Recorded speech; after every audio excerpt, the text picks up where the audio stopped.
the basophils and the eosinophils, well, usually I go in order, but I guess I'll just, since I'm on the granulocytes, I'll talk about these. Next in order would be I don't want to get it backwards.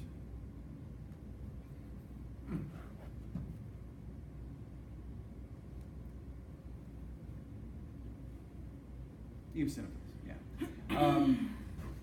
Eosinophils make up about 2 to 4% of your total circulating white blood cells. Okay. And these are the guys that have the red granules. Okay. They're the eosinophils. Eosin, well, our histology stains are hematoxylin and eosin, if you remember that. Eosin is the guy that stains proteins and stuff like that. It stains cytoplasm. So it's what we call a basic dye. Okay? And it stains acidic granules, and eosinophils are full of acidic granules, so eosin stains them bright red. Okay? Stains them bright red. The granules that are in eosinophil that are in eosinophils contain a couple of things. One, they're pro-inflammatory compounds, but the most important thing is that they're anti-helminthic, which means they fight worms. They fight roundworms. Yeah, yeah. Eosinophils appear to be an entire class of white blood cells dedicated to fighting parasitic roundworm infection. Can you say that again? Anti-helminthic? Anti-helminthic. Helminthic. Helminths are just I mean, worms. they look really similar to monocytes. So what's the dots that are in like what are all Well, those red monocytes are a lot dots? larger, and monocytes don't have granules. Okay, is that what those red dots are? Those are the granules, yeah. Mhm. They just have a similar nucleus to the monocyte. Most of the white blood cells have a bilobe nucleus, so they're going to have a shape like that. Yeah, so it's kind of fascinating. This tells you how prevalent roundworm infection is in the human ecology. Okay, in the United States, most of us go through our lives without having to deal with a parasitic roundworm infection. When I was a kid, I played in the sand all the time, in the dirt, and I'm a nose picker, so I pick my nose and play in the dirt. And, that's how you get worm infections. And so in the United States, the most common worm infection is something called a roundworm. Okay, it's a benign roundworm. It just kind of lives in the intestines. Doesn't cause a whole lot of problems. Just causes a little bit of discomfort, and it's very, very common in kids. That's about the only one in the United States that really anybody Is ever that gets. similar to tapeworm? Well, tapeworms are a different type of worm, but they're related. Now tapeworms get much, much bigger and can cause some serious problems. What about like ringworm and MRSA? So those MRSA is a bacteria and ringworm's a fungus. Okay. Those actually aren't worms. How is, Go ahead. I've always wanted to know, way off topic, because you said MRSA. Okay. I know it's like a resistance to an antibiotic. So can your body, because I work in a nursing home and everybody has MRSA. It's like my Okay. biggest fear, I'm gonna get MRSA. Okay. Do your cells, can any of your cells develop an immunity to it or fight it off over time? Well, so you're talking about a bacteria, right? That's MRSA makes you resistant to antibiotics. well, not quite. So MRSA is a staphylococcal bacteria, and it is resistant to the antibiotics, right? So unless you're colonized with it, you don't have a problem. Okay? Our skin is covered with microbes. So if I were to get exposed to MRSA, okay, chances of it colonizing me are very, very low. Wouldn't be a problem. And it might grow on my skin and not cause any problems at all until I get an infection, which is why in things like nursing homes where people are immunocompromised, it's such a problem.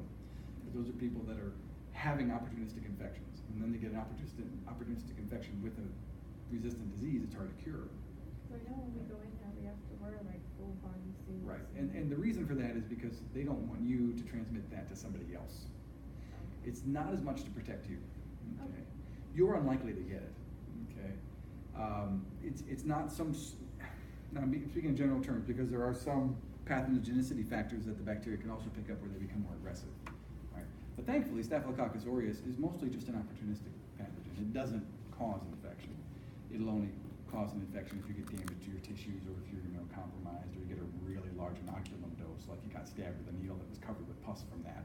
Okay, that's more of a problem. That answer your question? My main question is, do your blood cells blood cells. Fight it off? Yeah, Absolutely. And they recognize it. Yeah, oh yeah. That's what I'm saying. If you're not immunocompromised, you're unlikely to get that infection in the first place, okay?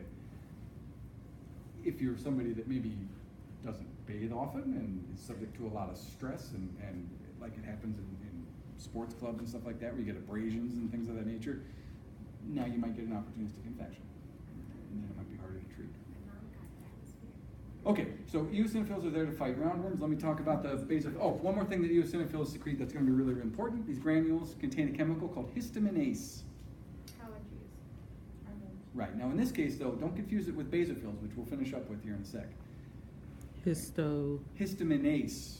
So this is not histamine. This is a chemical that breaks down histamine. Okay. So eosinophils are helpful in stopping allergic reactions and stopping inflammation. Basophils, these guys over here, they make up less than 1% of your circulating white blood cells. So they're the least common. Less than 1% basophils. They have the dark staining granules. And they secrete a couple chemicals in their granules, one of which is histamine. Basophils secrete histamine. So what does that? So histamine is a pro-inflammatory Well, I mean, I know what it is. Yeah. But why, since our body already contains that, why do we still have allergic reactions to so many things? So what an allergic reaction is when these cells and related connective tissue cells called mast cells start cranking out huge amounts of histamine and there is no infection. Okay? If you're having an infection and the cells secrete these chemicals as a signal saying, hey, I'm having an infection, then you get all the stuff you want to have. You get, right. So in an allergic reaction, there's no infection. You're having that sort of reaction to something that doesn't cause an infection, and it tends to be systemic throughout the whole body, so you secrete way too much of it. Right? And then, you're pussy, well, not really pussy, but you're inflamed and you've got, snot and all that stuff. So that antihistamine shuts that off. Right. That's right. Okay. And that can vary throughout people. Oh, yeah. I see some Yeah. people get itchy and some people stop breathing. Yeah, It's like, right. Yeah, to things like bee venom and, Eggs. some other, eggs, milk, peanut butter. Yeah, go ahead. Peanuts. Off topic again, Okay, slightly. go for it. So, the histamines and the antihistamines, why is it that if you eat things that are like locally produced, your allergies are less? Like if you eat like honey that's made in your area, is it just because your body's more used to I things that haven't, you're allergic to? I'm not aware of the research that says that's the case. Probably, if that is the case and there's good data to back it up, the only way I could probably spin that would make sense is that, even that doesn't make sense. I was going to say your body doesn't get as sensitized to things that it sees from the time you're very, very young, as it does to things that are new as an adult. Are the basophils, are they what determine what you're allergic to, like the way they are formed? No, that's primarily due to antibodies, which we'll talk about later. Okay. Okay, so we'll pick up next time. I'll talk about the monocytes and the lymphocytes a little bit, and then we'll talk about clotting and complement.